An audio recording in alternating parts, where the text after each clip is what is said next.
on how it's made. Giant valves.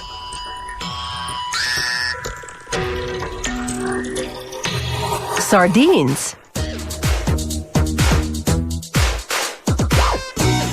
Barographs. And disposable diapers.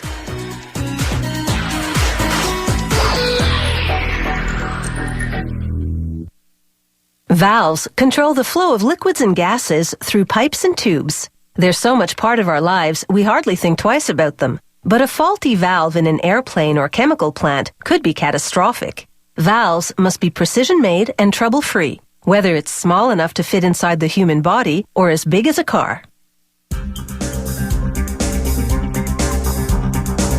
Many gate valves use hand wheels to control the flow.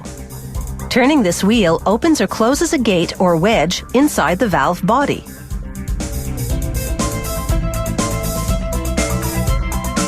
This giant 10-ton gate valve works the same way. It will receive an internal gate or wedge that starts and stops the flow of liquids or gases. First, an automated horizontal boring mill prepares the valve body for assembly and for a controlling mechanism. It takes a controlling mechanism or motor, not a hand wheel, to open and close a wedge that weighs about 1,500 kilograms. An automated drill pilot drills the flange of the valve body. This centers the holes used for the bolts that will connect the valve cover. A technician double-checks to make sure the holes are in the right place. Then an automated spade drill starts penetrating the flange. Coolant prevents the steel from heating up and removes steel chips from inside the perfectly centered holes.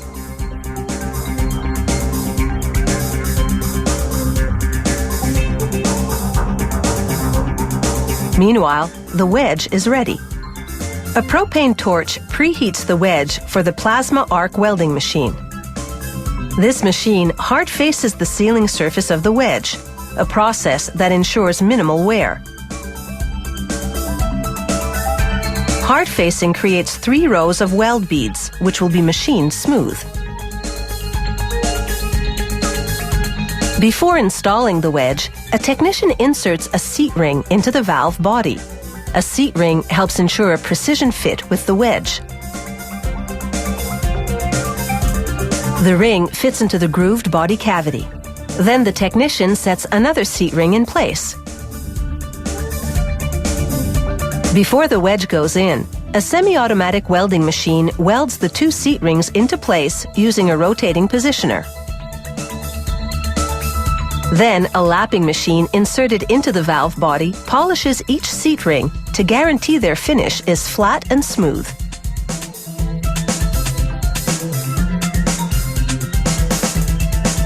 Next, a crane lowers the machined wedge into the body cavity. Using a gauge, a technician verifies the gap. He repeatedly checks to see what adjustments the wedge may need to ensure a tight shutoff.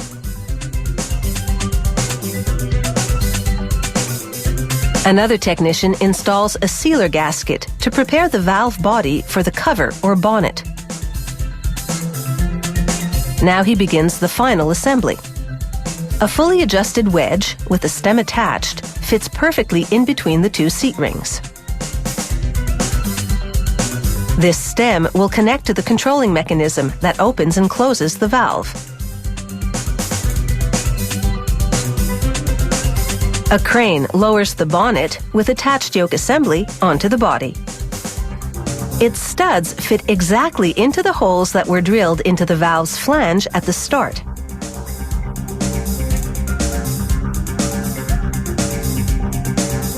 A technician readies all the bolts for machine tightening.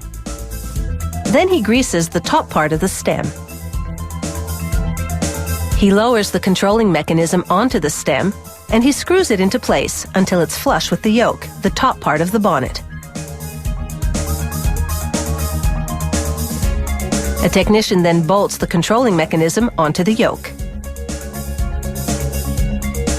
Finally, another technician spray paints the fully assembled gate valve with a protective coat of corrosion-resistant paint. Precision-made gate valves are expertly crafted. They come in all shapes and sizes and are equipped with controlling mechanisms or hand wheels. From refineries and nuclear power plants to submarines and aircraft carriers, gate valves are helping our world run safely.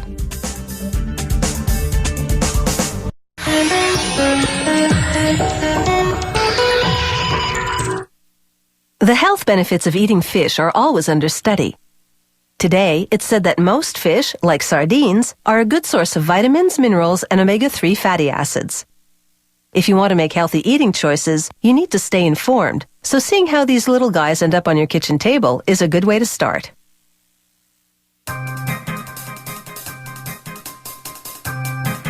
Sardines from the Pacific coastal waters off Costa Rica are freshly packaged in a variety of tasty flavors. It starts when sardines are put into a vat of icy water to keep them fresh.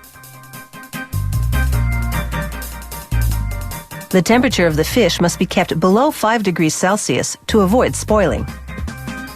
The fresh sardines then go through a machine that deposits them onto sorting lanes.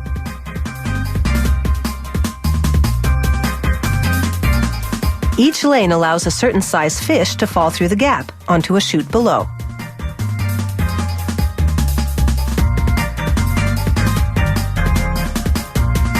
Sorted as small, medium, or large, the fish drop into the proper container.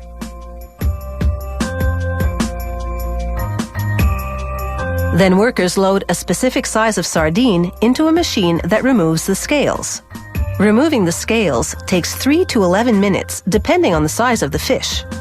Once done, there's no mistaking a sardine with or without scales. Workers then place descaled sardines onto trays that take them into a cutting machine.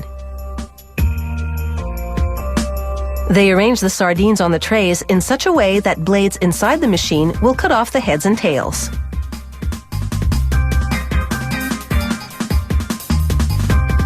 A look inside the cutting machine shows how it removes the heads and tails and sends them on their separate ways. It also cuts open and cleans out the bodies of the sardines and readies them for packing. The packing cans travel by conveyor to a workstation, with their bottom side up and open.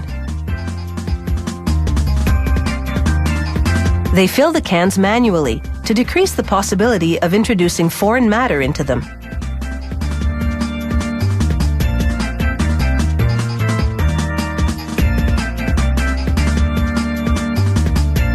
The worker draws on his experience to estimate the required weight, then stuffs and trims the fish to fill the cans one by one. To be sure each can is exactly the right weight, he weighs and adjusts the amount in each tin.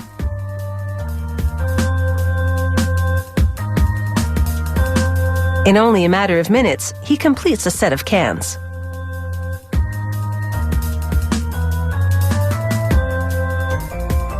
Then another worker turns the set over and sends the open bottom cans into an oven that cooks the sardines at about 100 degrees Celsius. After cooking for about 25 minutes, a worker turns the set of cans over again and transfers them onto a conveyor system. All the cooked sardines gradually funnel into a single file, and, depending on the product, a filling machine treats them to oil or a specific flavor of tomato sauce.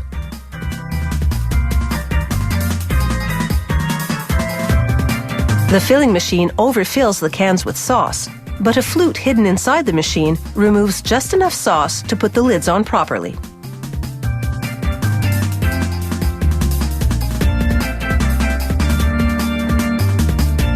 The machine pressure seals the lids onto the cans so that when they exit the machine, they're airtight.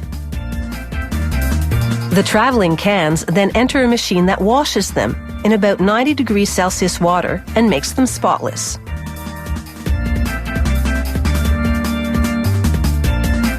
Pallets of cans then go into a chamber that sterilizes the product to keep it fresh. Then the cans go into a labeling machine that applies a thin coating of glue and pre-cut paper labels onto each one. The finished product comes out of the machine with an attractive, full-color label ready to ship to the customer.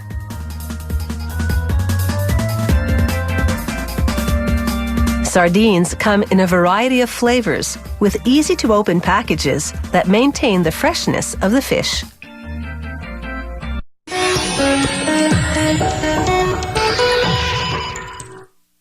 Ancient civilizations tried to forecast the weather by observing cloud patterns or even using astrology.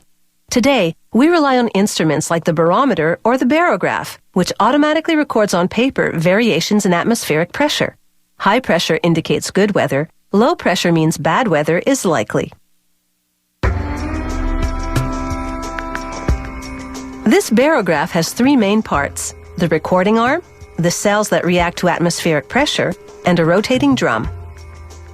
To make the drum's lid, a die press operator stamps out a 9-centimeter disc from a long strip of brass. He cleans off the grease from the die press and places the disc on another press to form an edge.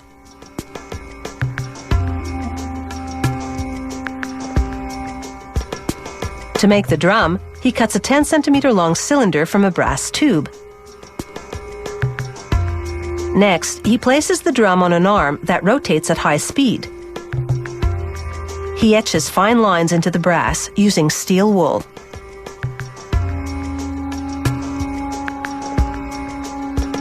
Thanks to a handy rotating device, all the drums get an even coating of protective lacquer so the brass doesn't corrode. The barograph's mechanism rests on a solid brass plate that's 214 millimeters long by 125 millimeters wide.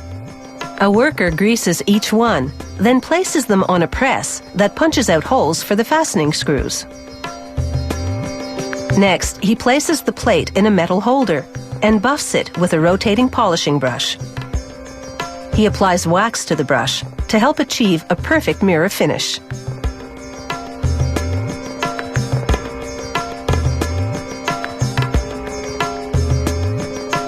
Now, workers use a fine grade of sandpaper to polish the solid brass arms that will hold the working parts in place.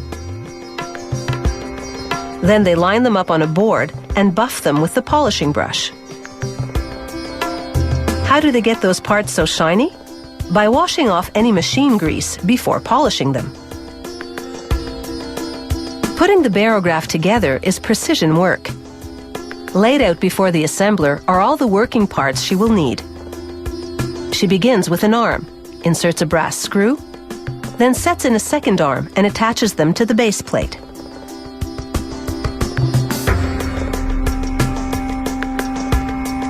These hollow metal cells are the key to the mechanism. Air pressure makes them expand and contract. The barograph records this movement to measure high and low pressure systems.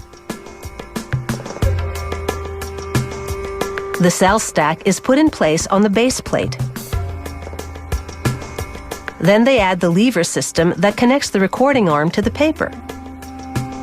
This lever system connects to the arm, raising and lowering it so the felt pen at the tip can record changing air pressure levels on the drum's rotating chart. The assembler inserts tiny pins to hold it together.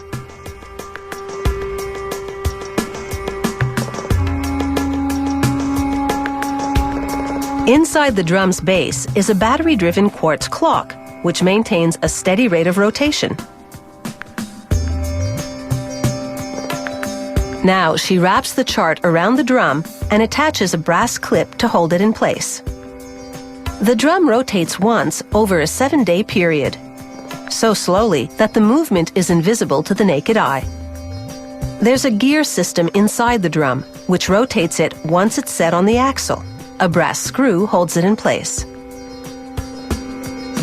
Now the worker puts the mechanism on a mahogany base.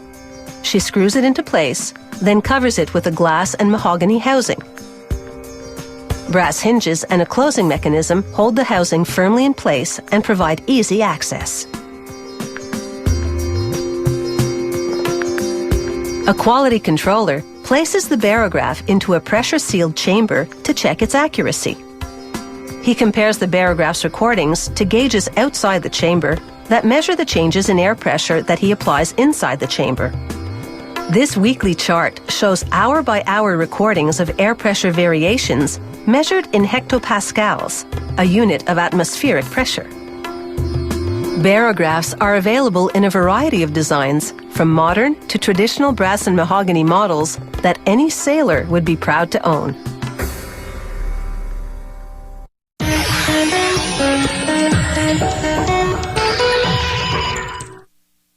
Parenthood has many joys, but a dirty diaper isn't one of them. And that's why we have disposable diapers. They were first introduced in the 1940s for travel use. It took several years for the idea to catch on, but when it did, diaper duty was never the same.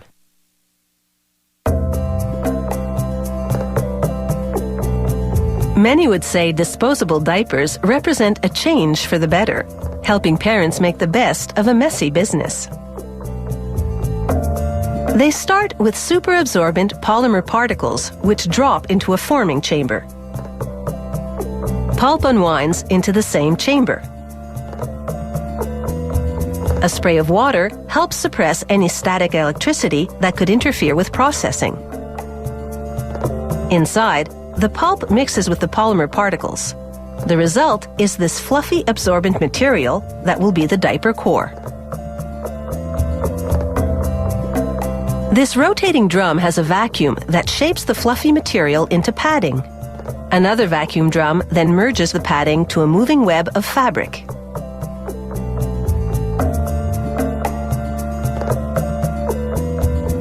Guides fold the fabric around the padding, and a hot adhesive seals it. At this debulking station, rollers compress the padding, making the diaper core slim enough to comfortably fit a baby.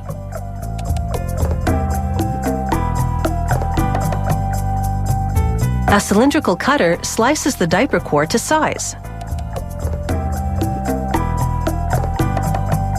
At another station, plastic film winds around guides and merges with another stream of fabric. Machinery glues the layers together to form the diaper's backside. Next, equipment pulls elastic bands into other layers of fabric to make leg cuffs and outer gathers on the top portion of the diaper. The elastic will ensure the diaper fits snugly, preventing leaks. Each diaper will be equipped with a set of these front tabs punched out by this rotating die.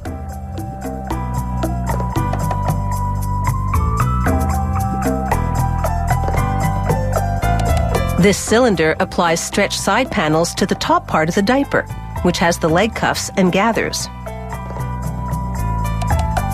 The absorbent core now meets up with the backside of the diaper, and then the other layers come together and adhere.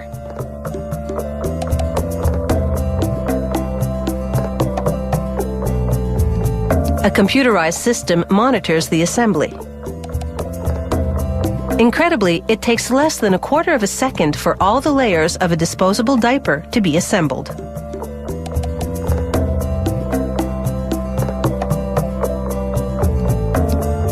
The diapers now travel past guides that fold down the tabs and side panels.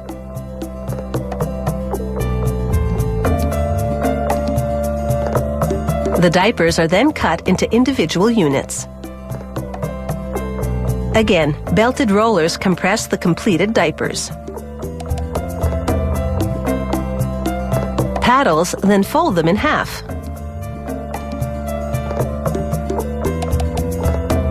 Conveyor belts relay the folded diapers to a carousel.